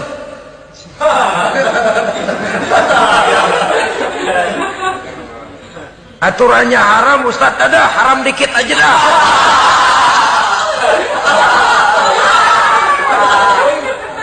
Sibuklah tuan fakih ini, ahli fikih ini mencari dalil kebet sana kebet sini supaya yang tadinya haram benar bisa jadi haram sedikit. Padahal yang minta ini orang bodoh, tidak ngerti agama, cuma karena punya kekuasaan dipermainkan oleh orang yang fakih. Orang yang fakih ini dipermainkan. Kasihan orang yang seperti itu. Wa faqihan yal'abu bihil juhal, ahli fikih tapi dipermainkan oleh orang-orang bodoh. Akibatnya karismanya hilang, wibawanya lenyap. Dia menyangka bahwa dengan mengharam-haram sedikit-sedikit itu dia bisa mendapat keuntungan yang berganda-ganda, padahal akibatnya itu hanya akan membawa kecelakaan saja. Allah peringatkan benar, kala sekali-kali jangan begitu. Cari uang yang banyak silahkan, ngejar kedudukan yang bagus boleh, bikin rumah yang hebat silahkan, ada kendaraan bagus silahkan, tapi jangan sampai kamu terjebak kepada sirkuit celakai, perlombaan yang tidak ada garis finishnya. Sering dicontohkan orang menghayal, melamun, Kamu kenapa nggak mau ibadah? Lah bagaimana mau sembahyang, saya di Jakarta masih ngontrak.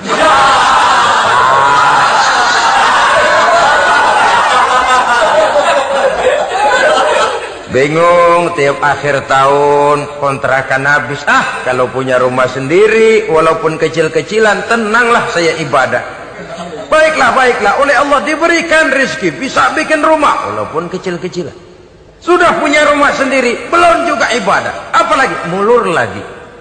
Habis bagaimana mau sembahyang, rumah kecil banget.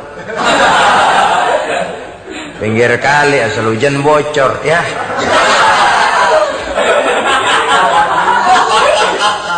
Kalau bisa punya rumah permanen, rajin dah ibadah dah. Iyalah, diberikan rezeki, bisa bikin rumah besar, kamarnya banyak, halamannya luas. Kendaraan belum ada, perabotan belum lengkap. Sudah ada kendaraan, belum kayak orang-orang. Sudah kayak orang-orang, masih sama dong, kudu di atas. Kapanlah selesainya? Kala, sekali-kali jangan begitu. Jangan kamu mengumpulkan harta bermegah-megah membuat kamu lalai dari taat kepada Tuhanmu. Engkau tinggalkan rukuk dan sujud, engkau jauh dari masjid, engkau kering dari kehidupan beragama. Sebab itulah maka pembangunan fisik material tidak bisa dipisahkan dengan pembangunan mental spiritual. Tidak hanya cuma dalam teori, tapi juga harus dalam praktek. Selalu pembangunan yang hanya mengarah kepada fisik material, jauh dan kering dari agama, hanya akan melahirkan manusia-manusia materialistis yang terjebak di dalam sirkuit celaka perlombaan yang tidak pernah mengenal garis finish. Sebab itu agama mengajarkan, orang kaya itu siapa sih? Yang banyak duit? Belum tentu. Yang kebunnya di mana-mana ngebelatak? Belum tentu. Yang pabriknya selebar-lebar? Belum tentu. Yang punya segala macam peternakan, dari peternakan gajah sampai peternakan kutu.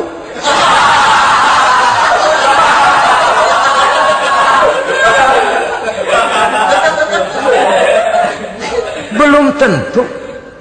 Agama memberikan tuntunan yang sangat luhur. Orang kaya itu adalah orang yang hidupnya cukup. Orang miskin itu orang yang selalu merasa kurang. Bagaimanapun banyak duit saudara miliki, kalau masih merasa kurang, masih miskin saudara.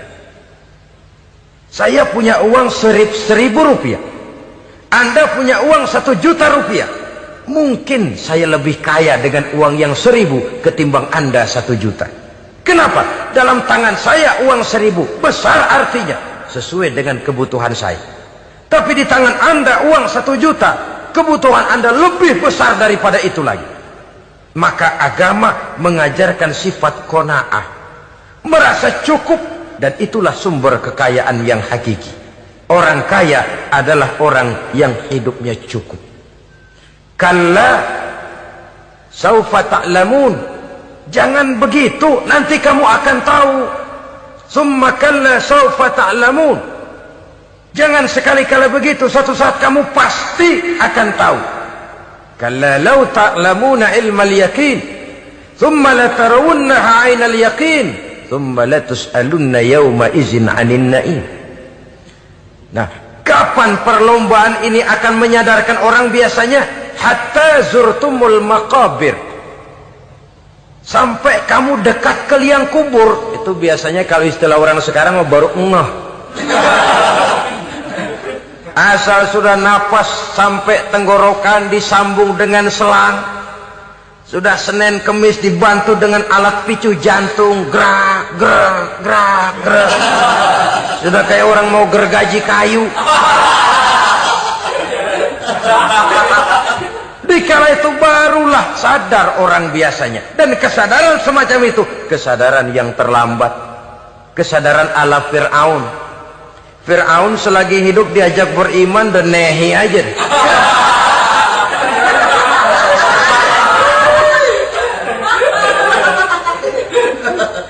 Tapi ketika dia tenggelam di lautan merah bersama seluruh tentaranya, dikala napas hampir terputus, keluar ucapannya, amantu bi Rabbi Musa wa Harun.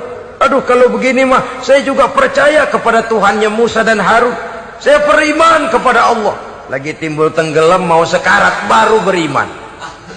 Hatta zurtumul maqabir. Kamu telah lalai dari sebab bermegah-megah sampai kamu masuk ke liang kubur, dekat ke liang kubur. Kalimat zurtum di sini menjelaskan bahwa kubur itu tidak selamanya. Zurtum itu dari kalimat zaro ya zuru, berziarah. Orang berziarah kan sebentar. Ke kubur itu sama dengan berziarah kita di situ. Sebentar, tidak akan selamanya, tidak akan kekal dalam kubur. Bahwa kubur itu cuma satu halte dari sekian halte yang harus kita jalani. Hatta zurtumul maqabir ay mutum wa dufintum fil kubur. Sampai kamu mati, dikubumikan dalam kubur, barulah kamu sadar bahwa perlombaan itu hanya sia-sia. Bahwa perlombaan itu tidak akan pernah mengenal garis finish. Bahwa perlombaan itu akan membuat kamu celaka. Begitulah umumnya kebanyakan orang yang terjebak ke dalam paham materialis, baru menyadari kesalahan langkahnya pada saat napas sudah sampai di tenggorokan. Ternyata uangnya yang miliaran rupiah tidak sanggup menyambung nafasnya. Ternyata kendaraan yang serba mewah berkilat tidak sanggup meneruskan kehidupannya. Ternyata pangkat jabatannya yang tinggi yang membuat dia menyebabkan temannya jadi lawan-lawannya jadi teman. Tidak akan sanggup menghentikan sang malaikat maut. Kalau keadaan sudah begitu, baru sadarlah kita terlambat. Karena saat seperti itu akan dihadapi oleh setiap orang. Kala, jangan begitu. Sadarlah kamu bahwa kalau sudah dekat ke liang kubur kamu baru insaf, itu terlambat. Sebelum nafas sampai di tenggorokan, pintu taubat masih selalu terbuka. Tapi manakala nafas sudah sampai di tenggorokan, tertutuplah pintu taubat untuk orang yang bersangkutan. Oleh sebab itu, perlombaan dengan bermegah-megah terhadap materi duniawi, tolok ukur dan pandangan hidup yang terbatas kepada wujud benda semata-mata, memang sering menyebabkan orang lalai, sering menyebabkan orang lupa diri, tidak sadar tentang hakikat yang terpenting dari kehidupan ini, yaitu tentang dari mana dia datang, di mana dia sekarang, dan kemana dia akan pulang. Sungguh, ilmu pengetahuan tidak akan pernah mampu menjawab persoalan ini. Sungguh, filsafat juga tidak berdaya menghadapi pertanyaan seperti ini. Hanya agama yang mampu memberikan kepastian batin tentang hakikat dari mana kita datang, di mana kita sekarang, dan kemana kita akan pulang. Makin kita renungi pertanyaan ini, makin kita menemukan diri sendiri. Dan makin kita menemukan mengenal diri sendiri, kita akan semakin mengenal Allah Subhanahu wa ta'ala. Semakin kita mengenal Allah, maka akan semakin terpanggil kita untuk dekat dengannya, mentaati segala perintahnya, dan berupaya menjauhi segala yang dilarangnya. Dengan demikian selamatlah kita dari satu perlombaan yang hanya akan menyeret kita kepada menghalalkan segala cara, jauh dari agama, jauh dari Allah, bahkan jauh dari sesama manusia. Karena umumnya perlombaan seperti ini akan cenderung melahirkan manusia yang egois. Muslimin rahimakumullah. Lebih jauh, mari kita mengikuti peringatan Allah dalam surah Al-Munafiqun ayat 9. Di sini Allah Subhanahu wa taala mengingatkan, A'udzu billahi minasy syaithanir rajim.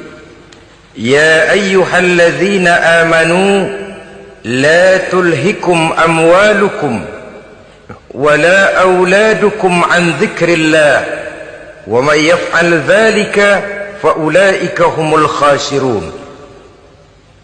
Hai orang-orang yang beriman, jangan sampai hartamu dan anak-anakmu melalaikan kamu daripada mengingat Allah. Wa may yaf'al dzalik, barang siapa yang melakukan hal seperti itu, fa ulaika humul khasirun, maka merekalah sesungguhnya orang-orang yang merugi. Rugi dunia, rugi akhirat. Disebutkan di sini dua hal yang sering menyebabkan kita jadi lalai. Amwal dan aulad, harta dan anak-anak, materi dan keluarga. Perlombaan di dalam mengumpulkan materi sering menyebabkan kita menjadi lalai. Begitu juga amanah berupa anak ini sering kita lalaikan atau sering membuat juga kita menjadi lalai. Kita lalaikan dalam arti bahwa keduanya, baik harta baik anak, merupakan amanah dari Allah. Setiap orang tua akan dimintakan pertanggungan jawab. Apabila kita lalaikan amanah ini, maka resikonya akan kembali juga kepada kita. Tapi satu hal yang jelas dalam ayat 9 surah Al-Munafikun ini, bahwa perlombaan memperbanyak harta dan anak-anak yang masuk dalam kelompok at-takatsur itu tadi akan menyebabkan orang khasiru, termasuk ke dalam kelompok orang-orang yang rugi. Perlombaan yang hanya akan membawa kerugian semata-mata. Kemudian di dalam satu hadis Rasulullah sallallahu alaihi wasallam memberikan peringatan.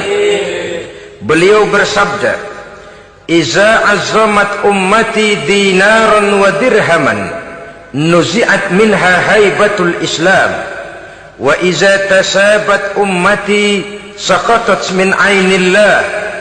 Wa iza turikatil amru bil ma'rufi wan nahyu 'anil munkari hurimat 'alaihim barakatul wahyi." Ada tiga hal yang kalau kita kerjakan akan menimbulkan tiga macam akibat di dalam hadis ini. Pertama, iza azzamat ummati dinaran wa dirhaman. Apabila umatku sudah mengagung-agungkan dinar dan dirham, artinya kalau umatku sudah jatuh menjadi umat yang materialistis, segalanya diukur dari dinar dan dirham. Dinar dan dirham ini kalau bahasa Inggrisnya dokat.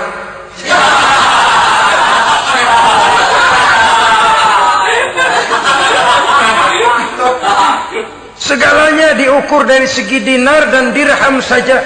Nuzi'at minha haibatul Islam, akan dicabutlah kehebatan Islam dari mereka. Memang ada kalanya kita berkata bahwa tanpa uang kita tidak bisa berbuat apa-apa.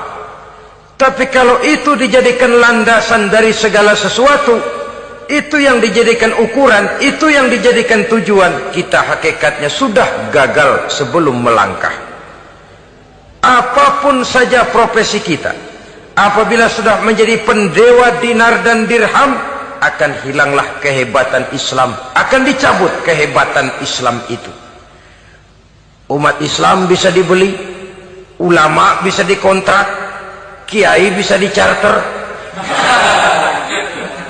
Saudara hadirin ma'asyiral muslimin rahimakumullah, apabila umatku sudah membesar-besarkan dinar dan dirham, bermegah-megah dengan itu, berlomba-lomba memperbanyak itu yang menjadi tujuan dan tolok ukur dari segala kegiatan, nuzi'at minha haibatul Islam, akan dicabutlah kehebatan Islam. Hilang itu wibawa. Walaupun dia bernama umat mayoritas dalam jumlah, tetapi dia minoritas dalam peranan. Mayoritas dalam bilangan, tapi minoritas dalam percaturan kegiatan hidup ini. Kita ingat di zaman pengembangan Islam di masa Rasulullah sallallahu alaihi wasallam, mereka berlomba-lomba mengorbankan dinar dan dirhamnya untuk kepentingan agama, bukan mengorbankan kepentingan agama untuk mencari dinar dan dirham. Kita di zaman sekarang sering terjadi penjungkiran nilai, terbalik yang kita amalkan. Nabi Ibrahim mengorbankan putranya Ismail untuk untuk kepentingan agama. Kita sering sekarang ini mengorbankan kepentingan agama untuk anak-anak kita. Dulu anaknya yang dikorbankan buat agama. Sekarang agamanya dikorbankan buat anak. Dulu dinar dan dirham dibelanjakan untuk menopang agama. Sekarang agama dijadikan alat untuk mencari dinar dan dirham. Saudara-saudara kaum muslimin rahimakumullah. Memang apabila dinar dan dirham digunakan untuk penyangga perjuangan, itulah idealnya. Saya katakan tadi, dinar, dirham, uang, dunia cuma sekedar alat, bukan sekedar tujuan. Kita memerlukan alat ini. Membangun pesantren tidak cukup dengan semangat. Membangun rumah sakit Islam tidak cukup dengan pidato. Membangun masjid tidak cukup dengan semangat menggebu-gebu. Kita perlu semen, kita perlu pasir, kita perlu batu kali, kita perlu besi, dan itu semua beli. Tidak turun dari langit seperti turunnya embun di waktu pagi.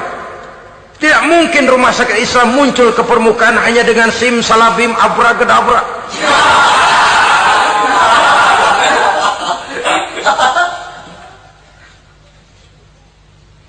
Oleh sebab itu, saya bersyukur kecenderungan belakangan ini pengajian-pengajian akbar di berbagai tempat tidak hanya sebagai ajang untuk menanamkan akidah, membina ukhuwah, tapi juga menjadi sarana di mana kita mengumpulkan dana, menghimpun potensi umat, menginventarisir potensi untuk kepentingan pengembangan daripada agama. Meskipun ada satu dua orang yang salah paham tentang ini, sampai kemudian saya mendapat satu merek yang cukup tidak enak untuk didengar, mengkomersilkan pengajian katanya. Karena memang ada pengajian yang menggunakan sistem karcis, sebenarnya juga tidak etis. Undangan berikut infak, yang seluruh hasilnya digunakan buat kepentingan agama. Apakah itu rumah sakit, apakah itu madrasah, apakah itu masjid, dan 1 sen pun saya tidak menuntut bagian dari itu. Saya malah berprinsip sepanjang saya masih laku untuk dijual dan itu memang buat kepentingan agama, persilahkan jual saja. Asal buat masjid, pesantren, madrasah, rumah sakit Islam, kegiatan syiar dan dakwah, silakan. Tapi kalau sudah dijual buat kepentingan pribadi, memperkaya diri sendiri, tentunya dunia akhirat sulit untuk ridho kepada tingkah laku yang semacam itu. Kita memerlukan dana. Umat di daerah membangun memerlukan dana. Dan dana itu tidak hanya datang begitu saja. Kita bersyukur bahwa untuk menghadiri pengajian sekarang ini orang mau mengeluarkan uang, mau memberikan infak dengan ikhlas, tidak dengan keterpaksaan. Kenapa tidak? Sehingga ini lalu diinventarisir untuk kepentingan pembangunan agama. Ratusan juta rupiah terkumpul dari pengajian-pengajian rutin ini, pengajian-pengajian akbar ini. Puluhan masjid terbantu, rumah sakit Islam terbantu, musola selesai. Ya walaupun tidak lalu semuanya beres, tapi gemaknya itu sudah cukup menyentuh untuk menyadarkan orang bahwa harta baru kekal kalau dia sudah dibelanjakan di jalan Allah. Nah, yang celaka kalau dinar dan dirham itu yang dijadikan tujuan. Mengadakan pengajian semata-mata untuk cari uang, uangnya buat kantongnya dewe.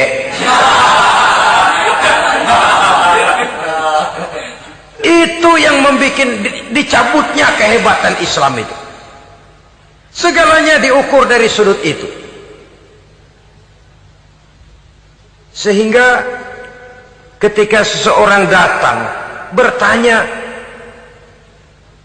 tentang hal-hal yang berkaitan dengan ini, maka hal semacam ini sesungguhnya satu nikmat yang perlu kita syukuri sepanjang menginventarisir potensi umat benar-benar digunakan buat kepentingan daripada agama kita. Jadi peringatan tegas dari Nabi ini, iza azzamat ummati dinaron wa dirhaman nuzi'at minha haibatul Islam. Apabila umatku sudah mengagung-agungkan dinar dan dirham, maka akan dicabutlah kehebatan Islam dari tengah-tengah mereka. Remeh saja orang memandang kita, enteng saja orang memandang kita. Satu. Yang kedua, patuhlah mereka dalam pandangan Allah.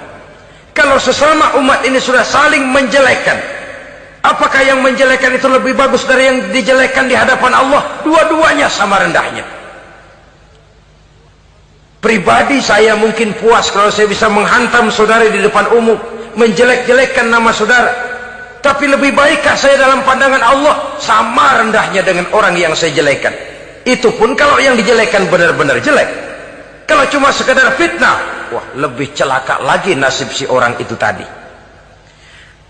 Ini artinya menyadarkan kita bahwa umat ini sudah diikat dengan akidah.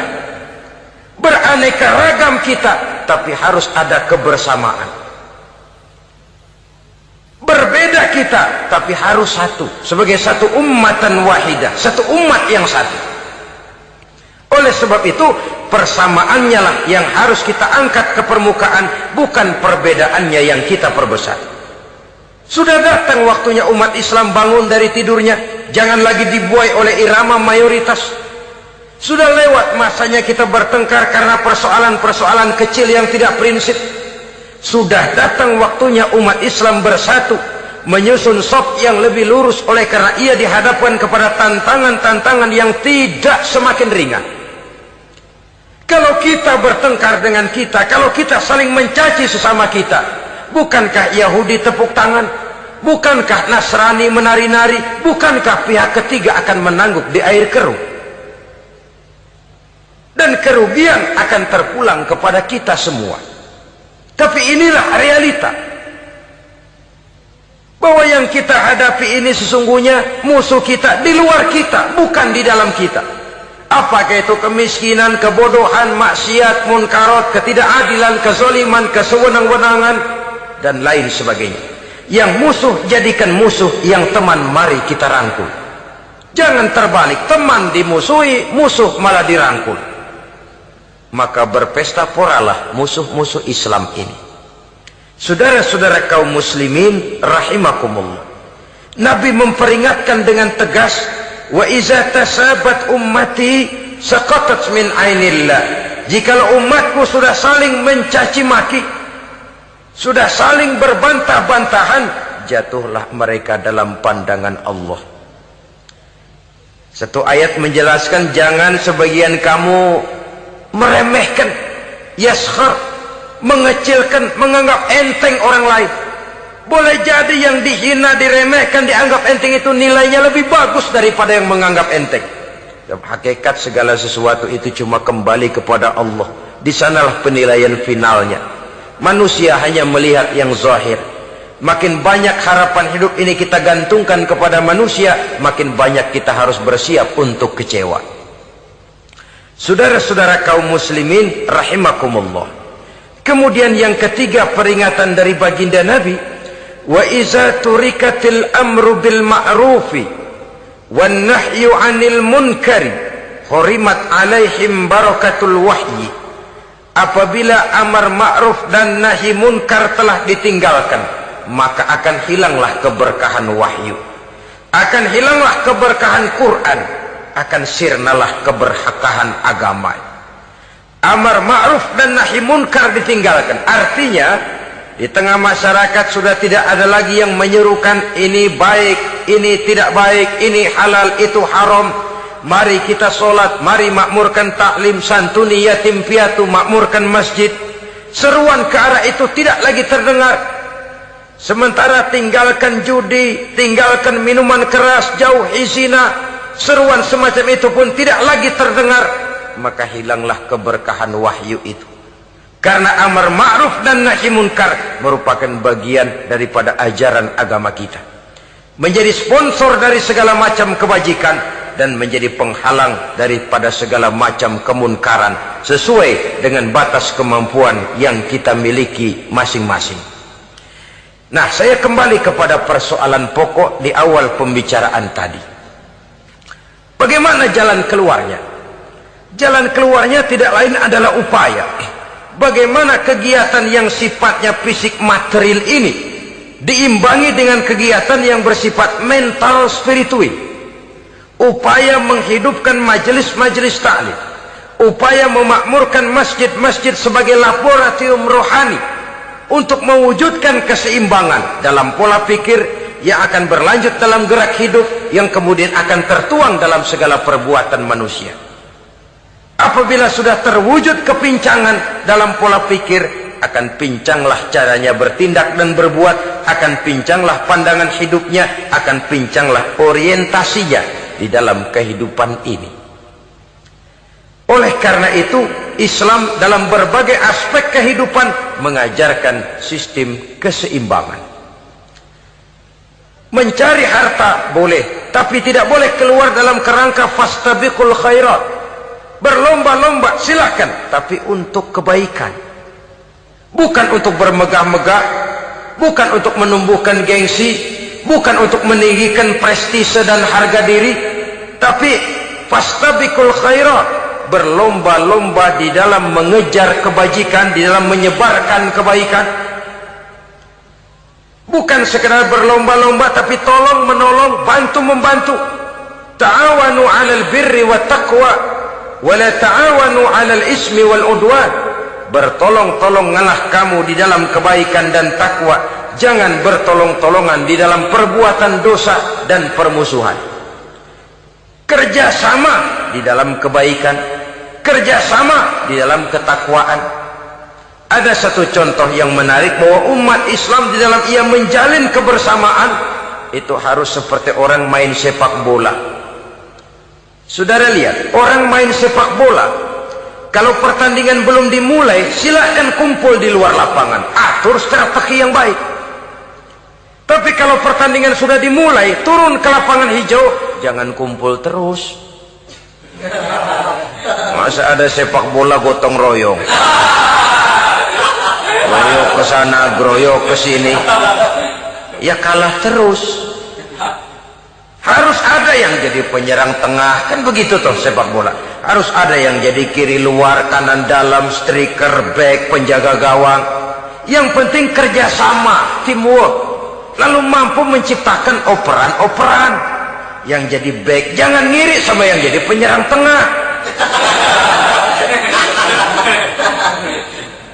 Jangan hasut, sebab bagaimanapun juga andai kata si penyerang tengah berhasil menjaringkan bola ke gawang lawan, kan kemenangan bukan kemenangan satu orang, kemenangan satu kesebelasan, kemenangan satu tim. Ini yang sering terjadi, back ngiri sama penjaga gawang, lalu penjaga gawang ngiri sama penyerang tengah, penyerang tengah ngiri sama kiri luar. Ya kapan mau menggolkan ke gawang lawan? Kita ini satu kesebelasan, posisi boleh berbeda. Umat Islam itu harus ada yang jadi camat, lurah, bupati, gubernur, menteri, jadi jenderal, jadi konglomerat, jadi pengusaha, jadi teknokrat. Yang penting kerjasama, teamwork, mampu menciptakan operan-operan yang akurat. Diego Armando Maradona, enggak pakai dia, enggak. Itu katanya maha bintang, gagah, hebat, bintang lapangan hijau. Kapan Maradona hebat?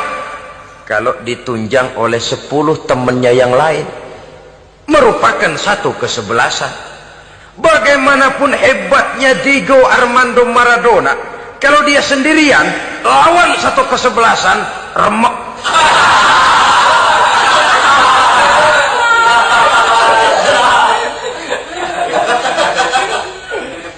Dia hebat, dia jenius, dia maha bintang karena dapat operan dari teman-temannya. Bukan jegalan, operan.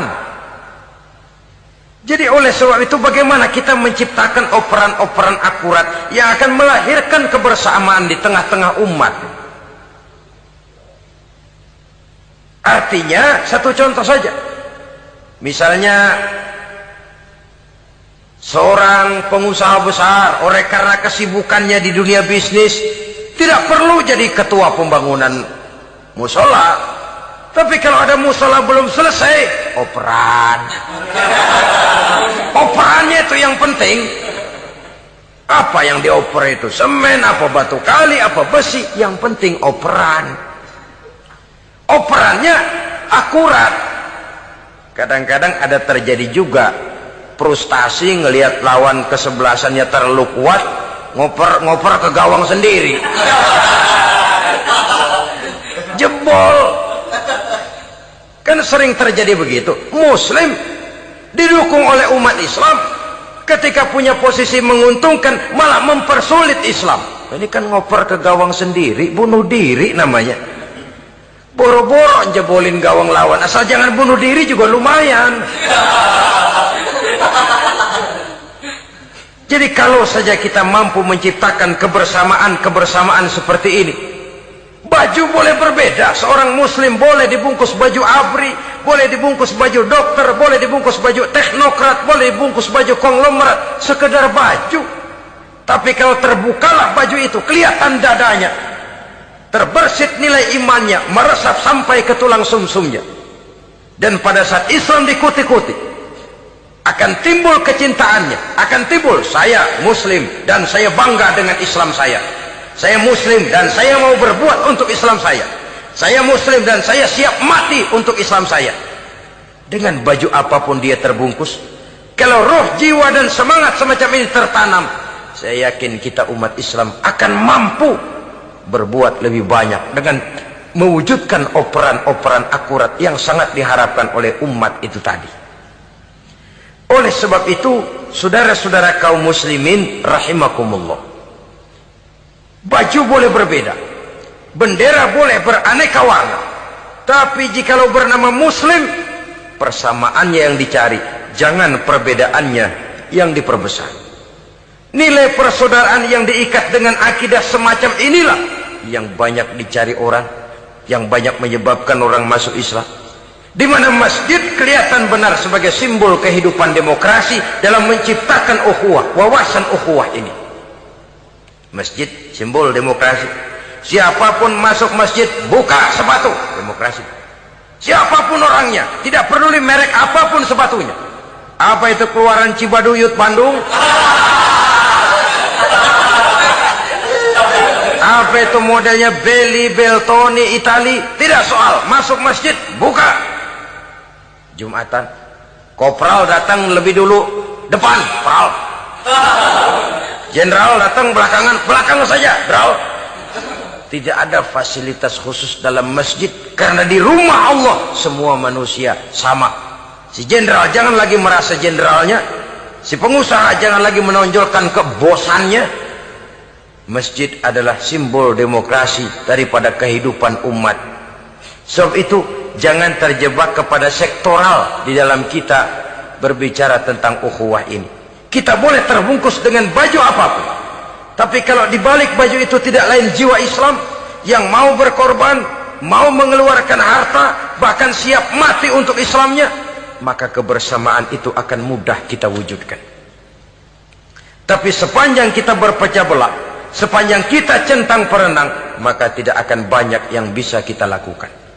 Satu-satunya perlombaan yang bukan hanya dibolehkan tapi bahkan sangat dianjurkan oleh agama, yaitu fastabiqul khairat, berlomba-lombalah di dalam kebaikan, berlomba-lomba di dalam memakmurkan masjid, berlomba-lomba di dalam menghidupkan majelis-majelis ta'lim, berlomba di dalam menegakkan yang ma'ruf dan menghancurkan yang munkar, berlomba di dalam menyantuni yatim piatu. Tapi prakteknya kan kadang-kadang terbalik. Kalau sudah kumpul yang diakur-akurin, udah nambah kebun belum? Pabrik udah diperluas belum? Bisnis sudah sejauh mana? Belum pernah ada ketemu lalu kongko, masjidnya udah digedein ya? Jarang yang ngomong begitu. Madrasahnya sudah bagaimana? Sejauh mana?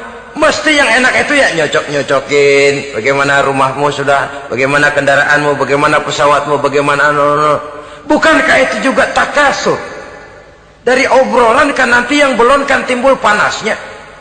Gile dia udah beli gituan, gue belon. Timbul panasnya, lalu berusaha, berlomba lagi, bersaing lagi, berlomba lagi, bersaing lagi. Walaupun persaingan perlu, karena tanpa persaingan orang jarang mikir. Hidup itu kalau nggak ada tantangan kan tidur kita. Orang hidup smooth gitu ya, jalan tenang, setenang ya, nggak maju orang itu. Orang itu baru bisa mengalami kemajuan kalau dia sudah dihadapkan kepada tantangan, gemblengan, gojlogan, fitnahan, hinaan, caci maki. Persaingan itu perlu supaya orang mikir. Kalau mikir dia berbuat, kalau dia berbuat dia bisa maju. Tapi persaingan yang sehat, bukan persaingan yang lalu menimbulkan fitnah, menghancurkan nama baik orang lain, yang dilatar belakangi oleh sifat hasud, dendam, iri hati, lalu menghalalkan segala cara. Tidak, bukan itu. Persaingan yang sehat ini akan menjadi alat picu agar orang lalu berlomba di dalam kebaikan. Satu-satunya perlombaan yang bukan hanya boleh tapi bahkan sangat dianjurkan oleh agama, berfastabiqul khairat, berlomba-lomba di dalam berbuat kebaikan. Berlomba-lomba membangun masjid bukan berarti di sebelah masjid bangun masjid lagi, bukan. Kadang-kadang karena ada fastabiqul khairat, berlomba-lomba, nggak apa-apa dah. Di sebelah masjid bikin lagi masjid. Akhirnya azan perlombaan main kenceng-kencengan. Bukan itu yang diinginkan tentu, bukan itu. Bagaimana memakmurkan masjid, bagaimana memfungsikan masjid, bagaimana membina umat dan lain sebagainya. Jadi pembicaraan ke arah itu akan menimbulkan rangsangan untuk berlomba di dalam kebaikan. Kalau dia kok bisa menata masjidnya sampai makmur, jamaah senang datang ke sana, anak-anak muda betah di masjid, kenapa saya tidak? Apa konsepnya? Nah, ini kan berlomba, tapi berlomba dalam kebaikan. Kalau dia bisa menghimpun anak-anak muda lalu diarahkan kepada jalan yang positif, kenapa saya tidak bisa? Dia punya potensi yang saya juga punya. Berlomba di dalam kebaikan. Perlombaan semacam ini akan memberikan ketentraman karena jalan yang ditempuh jalan ibadah. Tapi kalau perlombaan materi, at-takatsur tadi, yang timbul bukan ketentraman, panas. Karena panas, udah dekat, panas kan tetangganya hasud, dengki, iri hati, sakit, demam, orang lain maju, meriang. Lah kalau sudah begitu, hasud yang jadi bisikan hati, ya sudah, segala macam cara dilakukan untuk menjatuhkan orang lain. Dan itu sudah bukan lagi persaingan yang sehat. Saudara-saudara kaum muslimin rahimakumullah. Oleh sebab itu kita tutup pertemuan singkat kali ini dengan satu kesimpulan, bahwa harta adalah sekedar alat, bukan tujuan di dalam kehidupan. Tanpa harta barangkali orang sulit untuk bahagia, tapi harta semata-mata tidak merupakan jaminan bahwa orang lalu akan bahagia. Termasuk di dalam kata harta ini pangkat, jabatan, kedudukan, anak, istri, keluarga, rumah, tanah, pabrik, kebun, peternakan, dan lain sebagainya. Perlombaan yang dianjurkan di dalam agama adalah perlombaan untuk berbuat kebaikan. Maka masalahnya sekarang, bagaimana kita memanfaatkan harta ini untuk sebanyak-banyak kebaikan yang bisa kita lakukan. Semoga kita mampu melakukannya dan kita tidak termasuk dalam orang-orang yang celaka yang lantaran bermegah-megah dengan kesenangan dunia saja. Terima kasih atas segala perhatian, mohon maaf atas segala kekurangan. Usikum wa nafsi bitaqwallah. Wassalamualaikum warahmatullahi wabarakatuh.